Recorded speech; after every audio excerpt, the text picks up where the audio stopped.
चढ़ जाए, बड़ी दिक्कत कपरे। आज प्रहलाद को गोद से पृथ्वी पर पटक दिया, बोली तूने मेरा नाम ही डुबा दिया। मैया कयादू को बुलाया, बोली तेरा तू ही अपने पुत्र को समझा, जब पिता से नहीं समझता है तो मां पर दायित्व आ जाता है। भाई प्रथम पाठशाला गुरु जो होती वो मां बताई गई है। आज प्रहलाद ने कहा मैया मैंने जीवन में आपसे ही सीखा है कि सत्य हमेशा बोलना चाहिए। सबसे बड़ा पाप होता है झूठ। और एक चीज और आपको बताएं, आप लोग कथा सुन रहे हो, बहुत अच्छी बात है, लोग चल चल के आ रहे हैं, मुझे बड़ी खुशी हुई कि आप लोगों ने हमें इस लायक समझा। वक्ता के लिए सबसे बड़ी सम्मान और प्रसन्नता की बात होती है जब श्रोता होते हैं, तो बड़ी भक्ति की बात है। लेकिन दो पाप सबसे बड़े पाप होते हैं। कौन से परीक्षित जी? एक होता है झूठ, सांच बराबर तप नहीं और झूठ बराबर पाप। एक सच को छिपाने के लिए आपको बहुत से झूठ बोलने पड़ेंगे, और उससे भी बड़ा पाप होता है मनसा का पाप। इसको पता है मनसा का पाप जानते हैं? बताएं। जो मन से पाप लगाया जाए, जैसे आपकी पड़ोस से आपकी झगड़ा चल रहा हो और काम कोई बगल वाला दूसरा मोहल्ले का बिगाड़ जाए, और आप मन से पाप ये लगा दो कि नहीं मेरा काम पड़ोसी ने बिगाड़ा, और आप उसको गाली दो, पड़ोसी भी समझ रहा ये दे हम ही रहा है, कह नहीं पा रहा, और काम उसने नहीं बिगाड़े, तो ये मन से पाप लगा दिया कि इसने मेरा काम बिगाड़ा है। तो ये सबसे बड़ा पाप है। यक्ष कुबेर को ये पाप लगाता तो इसको पाप का पश्चाताप कैसे होता? परीक्षित जी उल्टे लटकना पड़ता। गरुड़ पुराण में दिया कि जो मन से पाप लगाता है, झूठी साची नहीं कहते मेरे खेत में आलू फलाने ने खोद ली, अब खोद दूसरा कोई गया, तुम गाली उसे दे रही हो, तो ये पाप अगर लग गया तो फिर बड़ा दिक्कत होता।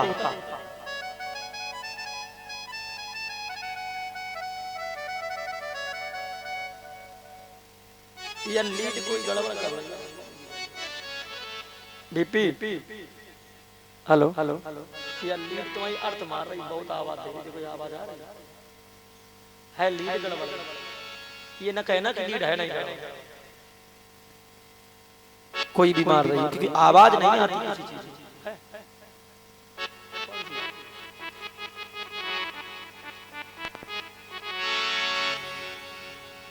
इधर ध्यान देना, मेरे प्यारे प्यारे आवाज थोड़ी। आज सुखदेव भगवान ने बोली, कयादू ने बहुत समझाया,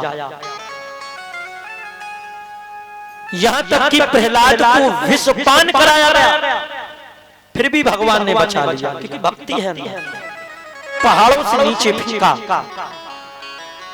अब हिरण्यकश्यप को बड़ा चिंतित रहता है, विचार कर रहा कि मैं अब क्या करूं। अकामा सर्वकाम मोक्ष कामा उदार दे, तिवे भक्ति योगिने यजित प्रहलाद परम। श्रीमद् आज निस्वार्थ निष्काम प्रहलाद भक्ति में लगे हैं। उसी समय प्रहलाद की एक बुआ थी जिसका नाम था शैव्या, जो हिरण्यकश्यप की बहन थी। हिरण्यकश्यप चिंतित बैठा है, बोले भैया क्या कारण है जो आप इतने चिंतित हो? बोले मेरा जो पुत्र है वो मेरे से ही विद्रोह कर रहा है। धन्य वो हमारे बैरी का नाम ले रहा है। और जब पुत्र ही बिगड़ जाए तो महाराज पिता के लिए सबसे बड़ी चिंता हो जाती। शैब्या जो थी ये विप्रजीत की पत्नी थी और ये मुल्तान राज्य था, वहां का एक राजा था विप्रजीत, उसके साथ ये शैब्या ब्याही थी, लेकिन विधवा थी। हिरण्यकश्यप ने सोते समय अपनी बहनोई को मार दिया था। संसार में दो बहनें ही ऐसी हुई हैं जिन्होंने हमेशा अपने भाइयों के लिए गलत ही सोचा। कौन? एक तो सूर्पनखा और दूसरी ये शैब्या। आज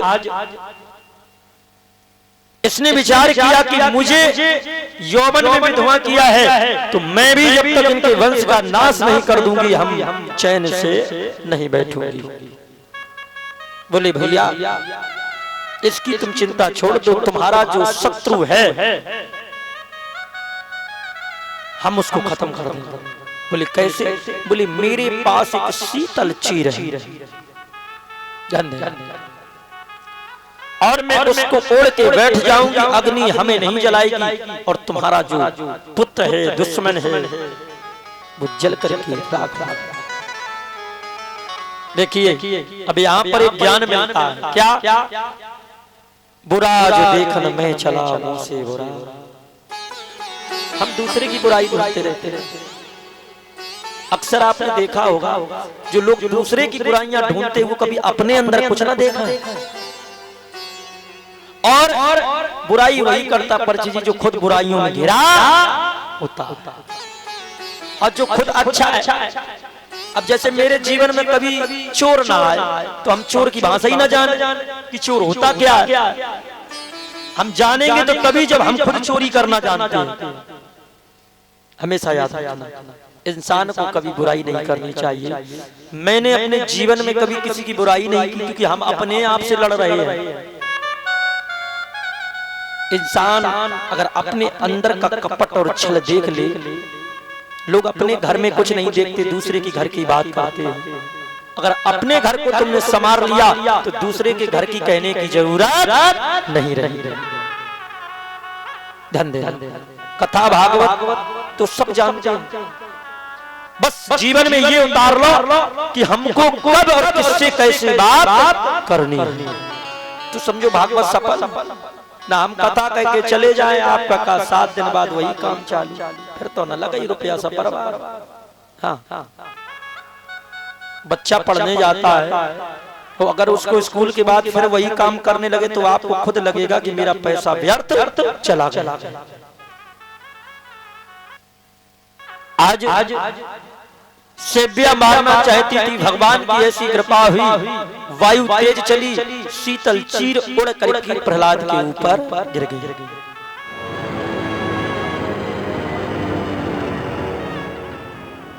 धू धू करके जली, जल करके राख हो गई। प्रहलाद उसी राख में खेल रहे। देवताओं को बड़ा खुशी हुई, पुष्पों की वर्षा हुई।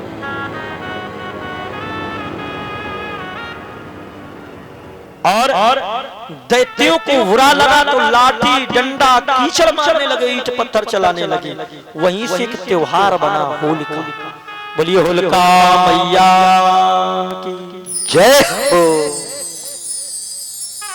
होली उसी दिन से हुई क्योंकि होली प्रेम की होती है महाराज। और जहाँ लाठी डंडा कीचड़ ईंट पत्थर चलने लगे समझो बस प्रहलाद के वंशज आ गए, इनसे बचो। हमने देखा है कुछ लोग होली खेलते अपनी पुरानी पूरी अठनस निभाते हैं। हमारे इधर साइड में एक होली खेल रही थी, होली के टाइम पे भैया की हाथ टूट गई, लेकिन लोग रगड़ रहे, बोले अभी नहीं है तो आवाज आ रही है। ये कौन सी भैया होली है? देखिए होली प्रेम की आई, हम भी खिलाते हैं भागवत में। अंतिम दिन ब्रज की होली, फूलों की होली, तो लगता है कि कुछ देर के लिए नहीं ये ब्रज धाम बन गया। होली प्रेम की आती है। क्यों? क्योंकि हम लोगों ने कथा सुनी और एक दूसरे से विदा हो, तो प्रभु से ये प्रार्थना करें कि अगली वर्ष सब लोग अच्छे अच्छे फिर हमें दिखाई। ये होता है। आज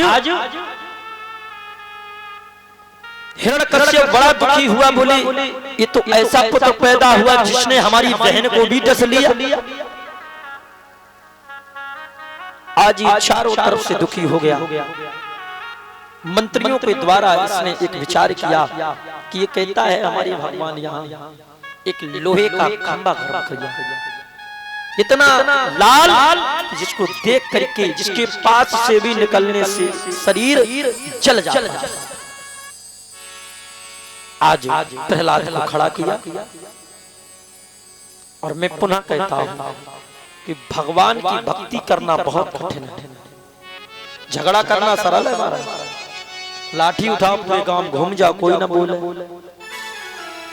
जुआ खेलना बहुत सरल, जेब में पैसा हो खूब जुआ खेलो कोई ना रोके। शराब पीना बहुत सरल, बोतल लाओ 4-6 संगे लगाओ, चाहे जहां चौराहे पे बैठ जाओ कोई ना रोके। लेकिन अगर माला लेके गांव में घूम गए तो बड़ी दिक्कत हो। पूजा करना बहुत कठिन है, भक्ति करना बहुत कठिन है। समझ में आई परीक्षित जी? हाँ, भागवत कराने वाले से पूछो काका गुजरती है, लगता है जैसे 4-6 बीघा जमीन लिखवाने जा रहा है किसी की। तो इस कलयुग में भक्ति करना बहुत कठिन है, बाकी सब काम बढ़िया। लेकिन जो झेल गया, जो पार कर गया, सब जो उसी की जय जय हो गई। एक बार तो ऐसे घबरा दिए जाओगे तुम कि तुम्हें कब भागना पड़ जाए मैदान। देख रहे हो? हाँ, बालाजी की कृपा से अच्छे अच्छे लोग आते हैं। तो परीक्षित जी आप घर लेटते हो कि यहीं? अच्छा, वहां आराम बढ़िया गद्दा लगा होगा, नहीं लगा होगा? शरीर सुविधाएं बहुत मांग रहा है। नहीं, सुविधा के साथ साथ भगवान के भी दर्शन चाहिए। कोई बात नहीं भाई, घर तो लेट जाइए, ठंड में लेट जाइए तो खोकट में 7वें दिन पहले काम हो जाइए। वैसे परीक्षित जी 1-2 लोग भागवत में भी लेटने चाहिए, नहीं लेटने चाहिए हैं? क्योंकि अब बताओ, भागवत पोथी अकेली रखी, गणेश जी अकेले लेटे, अब देवता अकेले छोड़िए तो कुछ ना कुछ तो उधम करें भाई। ना मानो तो हम आपके आज रात अकेले छोड़े दे रहे हैं। देखो सवेरे का तांडव करो, नहीं करेगा भाई, चाहे हमें छोड़ दे, हम रात भर ये ना बैठे रहे तो सवेरे हम अच्छा थोड़ी चाहेंगे, हम तो काम दूसरों छोड़ो। तो भाई 1-2-4 लोग लेट तो लगे कि नहीं, उनके लगे कि ये कुछ हमें चाहते हैं। अब वो बेचारे अकेले बैठे हैं तो वो तो टेंट में गड़बड़ कर दे, शुक्र मनाओ कि आंधी नहीं आए। हाँ, एक जगह मैं कथा कर रहा था कल, ये से नहीं आने भाई, आंधी देखी कहां तुमने? मन हो तो दिख जाए। ये कलश और उड़न लगे हैं, ये ध्यान रखना। हाँ, कहो तो जिसको देखना हो देख सकता है, लेकिन तुम कहो देख के हम घर जा पाए उसकी कोई गारंटी नहीं है। अब कोई में तो ताकतवर हो कहे ये व्यास बहुत लंबी लंबी मार रहा है, हम देखेंगे कैसे उड़ती है। तो पहले लिखा है आधार कार्ड में कि हमें कुछ हो जाए मेरे घर वाले कुछ नहीं कहेंगे। कलश उड़ रही है इस समय, और तुम ऐसे लेट हो ना, देखो 7वें दिन एक कलश अगर मिल जाए तो हमें बताए। ये है भक्ति, ये है बालाजी की कृपा। आज तक का रिकॉर्ड है, कभी कलश नहीं उड़े किसी क्षेत्र में, मेरी भागवत में उड़ेंगे। एक कम है कम, एक कलश उड़ गया, परम धाम को चला गया। और जब तक महाराज यहाँ कोई लेटेगा नहीं, ये हंसी वाली बात नहीं, ये कोई खाज खुजली नहीं जो खजवा ले 5 मिनट में। ये भागवत है, 7 दिन होगी भागवत। भागवत तो बहुत ही कम भई हुई है, लेकिन ऐसी नहीं भई हुई है जैसी अब हो रही है। झेल पाओ तो झेल ले। 7 दिन में कलश परम धाम को गाएंगे, फिर ये पोथी जाएगी, व्यास जी जाएंगे और व्यास जय सब। तुम कहो कि कोई बच जाए, सब धीरे धीरे तैसे ये न कुछ लोग लेट। ये मजाक वाली बात नहीं है। और अगर मजाक में लहे रहा तो मजाक मजाक में तो लोग घर में लो आगी लगा देते। कद का करे मजाक करते तो कथा तो ज्यादा हमें तुम्हें समझवा पड़ रही कि हे परमानंद ये हो क्या रहा।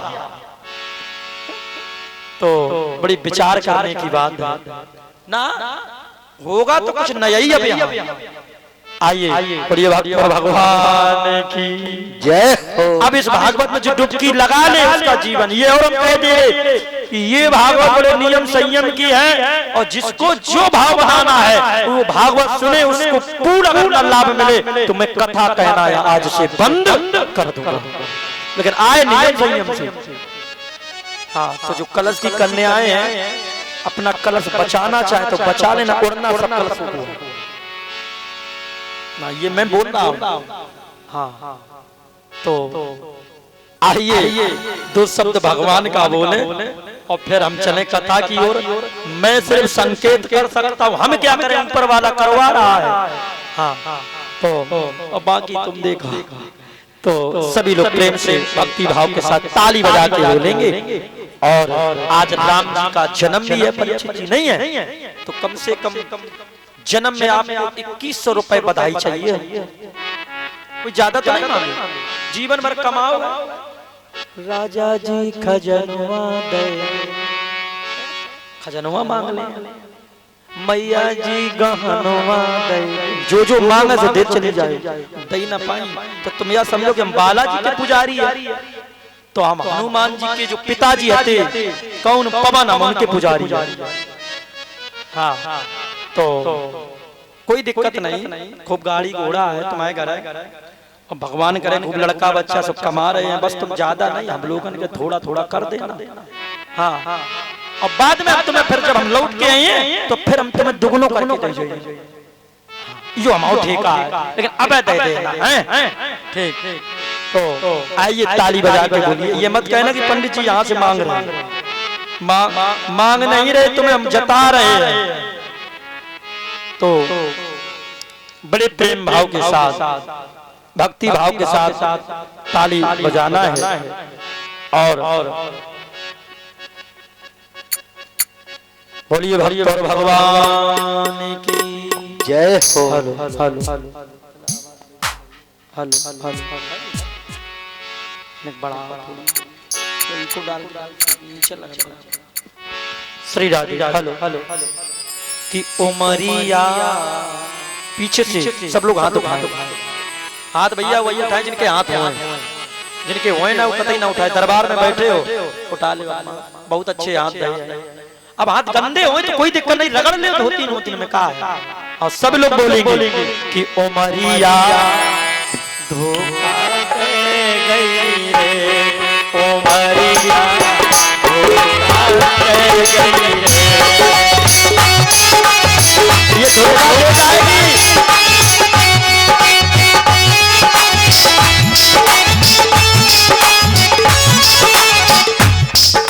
सभी लोग प्रेम से बोलेंगे उमरिया धोखा दे गई रे, उमरिया धोखा दे गई रे।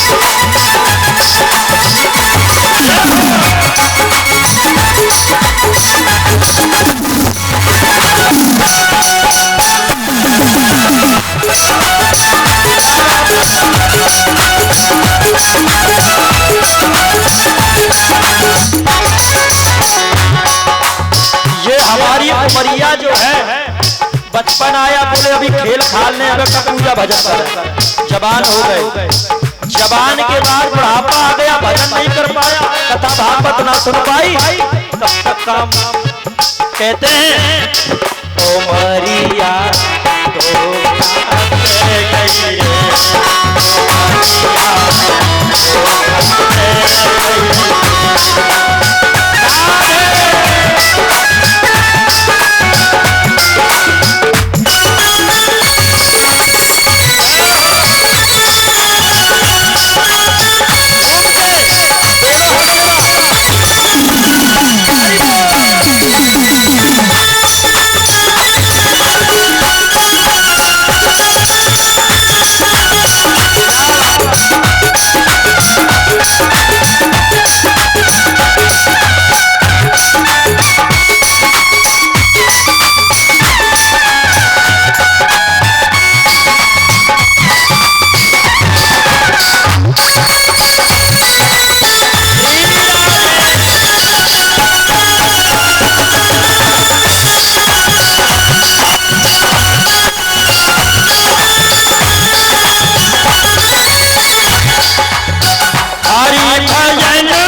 खेल कमाया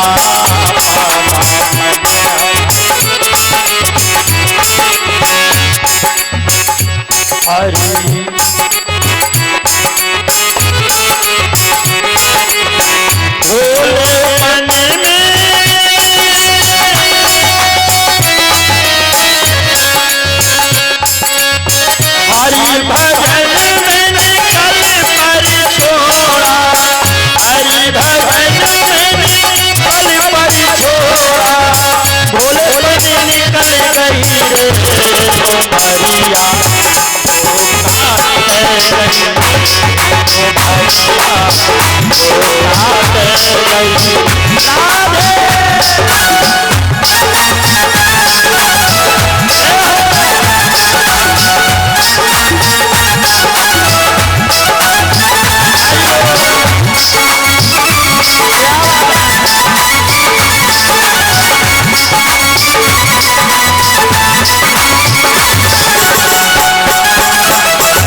खेल में गुजार दिया